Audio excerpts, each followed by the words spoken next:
Hello and welcome to Daybreak Fraser Valley Weekend. I'm Kelly Patton. And I'm Bradley Jeanette. And as we head into our actual first episode of spring, we're feeling very festive and floral.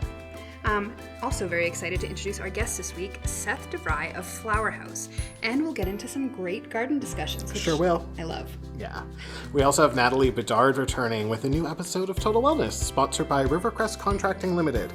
And Black Press Media's picks for the news from around the valley and our picks for what to get up to this weekend.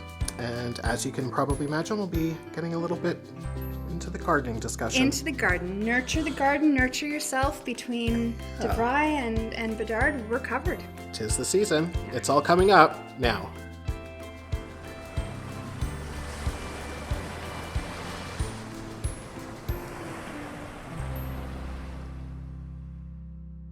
All right, welcome back.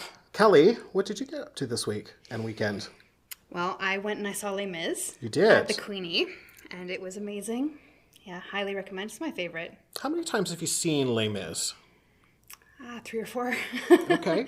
Yeah. So you like it? Well, I have musical theater kids, right? Yeah. You got to support, and I know Anastasia's happening right now, and there's just lots happening right now. Yeah, it's spring. So I'm going to see a lot of things. Fantastic. Les Mis is actually one of my favorites too. Why don't we jump into the news? Sure. Do you want to start in Abbotsford? All right. So thank you to Black Press Media for starting us off. In Abbotsford, sad news, a fatal shooting took place Monday night at a homeless camp on the Watcombe Road Park and Ride area in Abbotsford. A 69-year-old man died. Sergeant Paul Walker, media officer with the Abbotsford Police Department, said officers responded at 11:11 p.m. to reports of a shooting and located a man suffering from life-threatening injuries. He was taken to hospital, but unfortunately he did not survive. Very sad news. Out in Agassiz, Diane Jansen has stepped down as Executive Director of Agassiz Harrison Community Services, according to Adam Lewis of the Agassiz Harrison Observer. A communique released from the organization said Jansen will vacate her role effective April 3rd to take on a different role at an established accounting and financial management firm as an Indigenous and municipal advisor. The AHCS Board of Directors has already begun the process of hiring a new executive director. Jansen is the former executive director of the Chilliwack Community Services and served as a school trustee for Chilliwack School District number 33 and was councillor for the city of Chilliwack, ran for MLA in Chilliwack in 2024? 2020. 2020. Yeah. Time flies, hey? She's been very active in Chilliwack politics and has been a panelist on chillTV through several elections. Yeah, Agassiz Harrison Community Services is a really important organization. So, yeah, help the board out. If you know somebody who would be a really fantastic fit, make sure they know. Exactly. Okay. Here in Chilliwack, here's one you don't hear very often. Old but still live explosives. I can't believe I read that earlier. Old but still live explosives were recovered under the site of a gas station in Bridal Falls that burned down last year. Adam Lewis reported in the Chilliwack Progress that a crew doing some digging in front of the former Shell station recently called in what they thought looked like old dynamite. The RCMP Explosives Disposal Unit attended and later confirmed that they were old detonator caps used in construction. The caps were estimated to possibly be 40 years old, but were still live. There was a total of approximately 50 caps, which the RCMP were able to safely destroy. Under a gas station. Yeah, can you believe that? That's terrifying. Yeah. All right. And Jenna Hawk from the Progress reports that at the Sapphire Creative Sporties Awards, the Chilliwack Chiefs were big winners. And among the 23 awards given, they received 7 awards, including Superstar Sports Club, Superstar Male Athlete, Nico Grabas, Superstar Volunteer, Cara Garden, and Superstar Mascot, Belle. We know how I feel about Belle. Your favorite. My favorite. Barry Douglas was also awarded the Lifetime Legend Award. So awesome, and well-deserved. Very well-deserved. So it was announced from the stage that moving forward, that award will be renamed the Barry Douglas Lifetime Legend Award. Amazing. Yeah. You weren't able to make it. You had plans that night. I was there. Fantastic evening. You were presenting, right? I presented. Handing over the hardware. I did. Beautiful trophies. I saw the jacket. Your jacket. Beautiful jacket. Very shiny. Yes, very shiny. All right, let's head out to Hope. In the Hope Standard, Jennifer Feinberg reported that 2 Fraser Valley initiatives are receiving $10,000 each in the latest round of funding from the Outdoor Recreation Fund of BC. The Chilliwack Creek Salmon Viewing Blind from Skokale First Nation will see the construction and installation of a viewing blind on a restored section of Chilliwack Creek. And the second project is for Hope Trail Maintenance at the Hope Mountain Center for Outdoor Learning. That's a mouthful, where the aim is to revitalize and maintain Hope's trail network. That's really good. I'm excited for that. And that's some big endowment, too. Let's not spare change. That's fantastic. All right.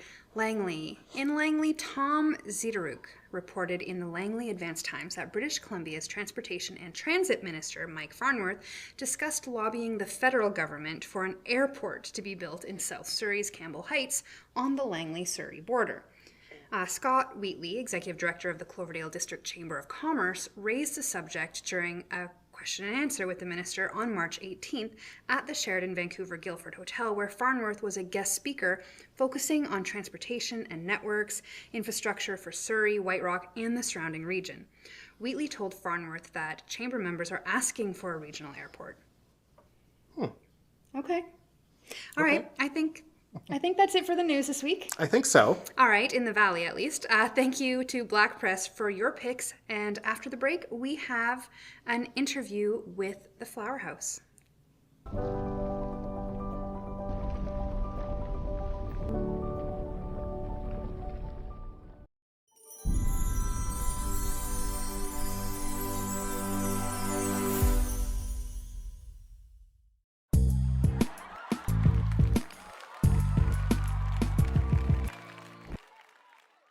All right, welcome back, and welcome Seth DeVrij. Welcome to Daybreak Fraser Valley Weekend. Thank you. Thanks for having me. We're super excited that you're here. Absolutely. So Bradley and I are we're gardeners. We're amateur gardeners. I feel like I'm more amateur than you. I'm but slightly more experienced. Our viewers hear us talk about our gardening adventures and our soil ordering adventures regularly. So we are particularly excited about what you're here to talk to us about. But first, for people who don't know you, who are Seth? you? Who are you? Seth, yeah. So I'm Seth DeVrij. I'm born and raised here in Chilliwack. So our family has been in the greenhouse industry for 50 plus years. So my great-grandfather, he started back in the Netherlands with greenhouses and grew lettuce and other vegetables during the war. And then my grandparents immigrated to Canada here, started up a greenhouse locally, and they started growing just ornamental flowers. And my dad started that as well. And I worked there my entire life, grew up there, and just did all kinds of roles in the greenhouse, worked with plants my whole life. And then I was a grower for 2 years there as well. And then about 2 years ago, we left that business, and I actually went to the States and I worked at my cousins who own a greenhouse there. And I worked there, and they grow mostly indoor plants, so I became quite familiar with them. And then came back after a year there interning, and my dad and I discussed, and we were wondering what to do, and we're like, hey, you know what, we could open up a garden center here in Chilliwack, because the south side of Chilliwack doesn't really have a garden center. So we got together and started building, and now we're going to start it up opening day on April 17th. So. All right, so like you said, the south side of Chilliwack, of our community, doesn't really have a center. We've got some pretty awesome centers on the north side, but we've been watching that go up. Now it's near Greendale, Yes. right? So on Keith Wilson? Yeah, the corner of Keith Wilson and Sumas Prairie. Okay, and it's called the Flower House, right? Correct. Okay, so what can people expect? What sets you apart? What's your approach? Yeah, so we're a garden center located in a greenhouse. So that was one of our biggest things. You know, people want that greenhouse experience. They want to be with the plants where they've grown, and so that's what we're providing. We want to have a real family run business feel, you know, like our whole family's there. My sisters, myself, even my little niece helps plant the plants in the back in the greenhouse. So we get that whole experience. Just a whole array of plants that people can come and choose from. just a family-friendly, high-quality plants in a greenhouse environment. So that's what we're shooting for. Yeah. We're excited. I'm very excited. We've been watching it go up. And because it's a greenhouse, you can see into it. So every time I drive by, I'm like, what are they doing today? You mentioned the grand opening. And so this is really exciting. It's coming up in April. It's only a few weeks away. So tell me about what is happening for the big grand opening. Yes, so our grand opening is April 17 and 18, Friday and Saturday. We're going to be opening from 9 a.m. till 5 p.m. We're going to have Banter ice cream, Aurora coffee in Abbotsford. We're going to have some giveaways, some promos, and we're just excited to have the community come out and see us open. We're excited. Yeah, I'm very excited. So I'll be there on Friday. If you want to come with me, let me know. We can carpool. Number 1 in line, number 2. Yeah, but we can carpool. It's okay. Just let us know. Anything. So is it possible for people to like get advice? So if you're passionate about gardening or planting and you want to learn more, will you be able to ask questions? And like, are there people around who can help you figure out what you should get and maybe not get?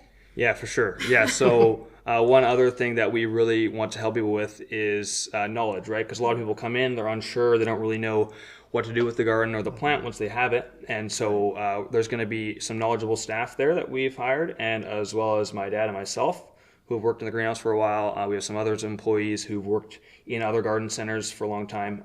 So just with all that knowledge, people will be able to approach us, ask questions, and hopefully we can help. Otherwise, it's a Google search away, right? I think that's really important for the consumers. I think in a lot of garden centers, there's kind of one person that's sort of the knowledge keeper, and you don't necessarily get the answers from everybody else. So bringing in a lot of experience, that's really nice for people. Often because people know I like to garden, they go to the garden center and then they call me. What do I do with this? I don't know. Ask the guy selling it. So we can ask you. Yes. You know what you're doing. Yes, you can ask me. And, yeah. So you have something to check out in April. I will be there. Bradley will be there. A lot of our viewers, I'm sure, will be there.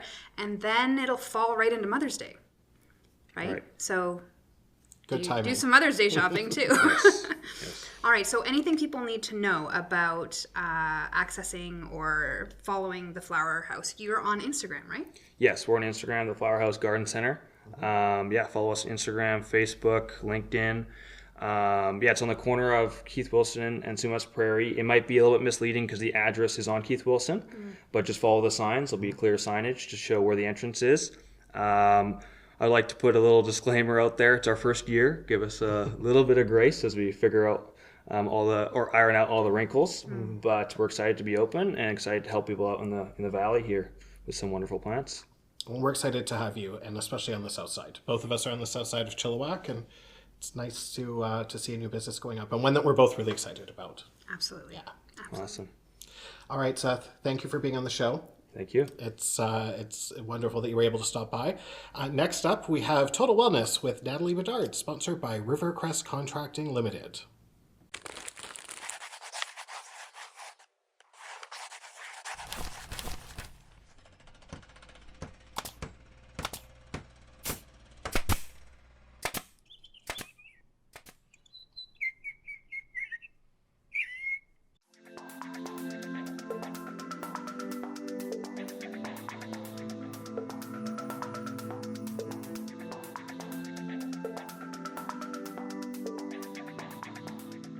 Hi again, it's Natalie Bedard, fitness, nutrition, and mindset coach. Last time we talked about self-control or the myth of discipline, and today I want to go a little further with that. So I want to talk to you about one of the most powerful environments in all of our worlds, and that's our kitchen. So I'm going to show you how you can overhaul that so that you are setting yourself up for success with less friction, less daily decisions to make. We're going to shape the path to empower you to feel more disciplined.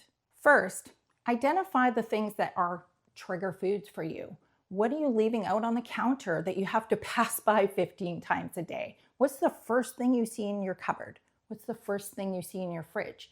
Now, you don't have to go throw away all your food. Food's expensive. You don't have to do that. But as you run out of something, don't replace those trigger foods.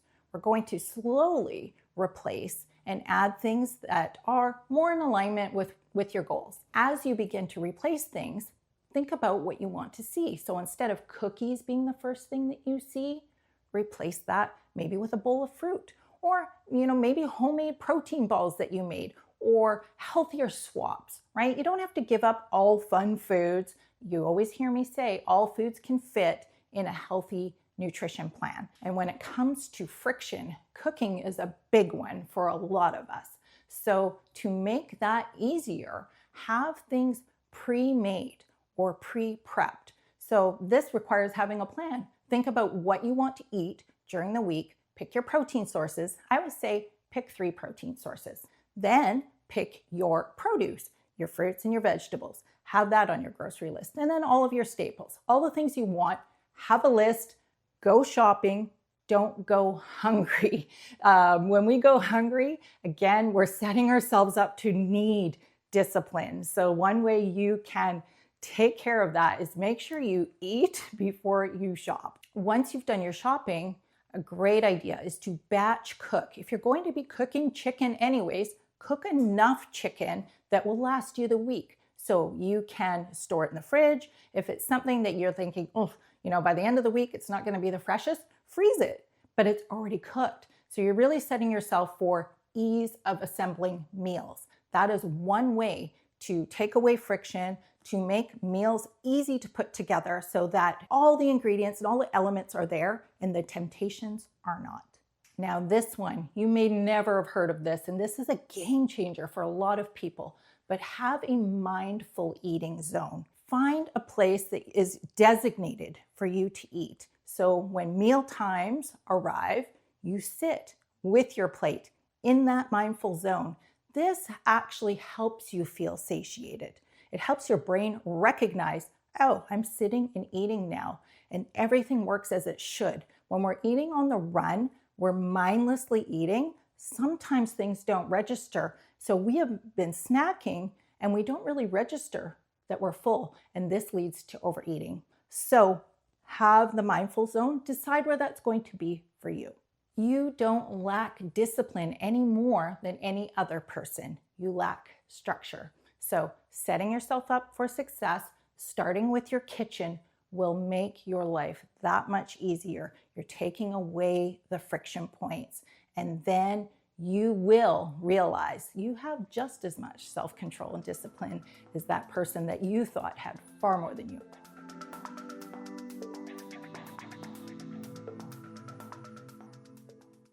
All right, welcome back. Kelly, what are you up to this weekend? Okay, after that interview, now the wheels are turning. This weekend, I think I'm going to be ordering some soil, maybe ordering some plants, trying to get everything in the ground. But now suddenly I'm very aware that I need more patio furniture. Okay. To be in the garden, to enjoy it once everything grows and is beautiful.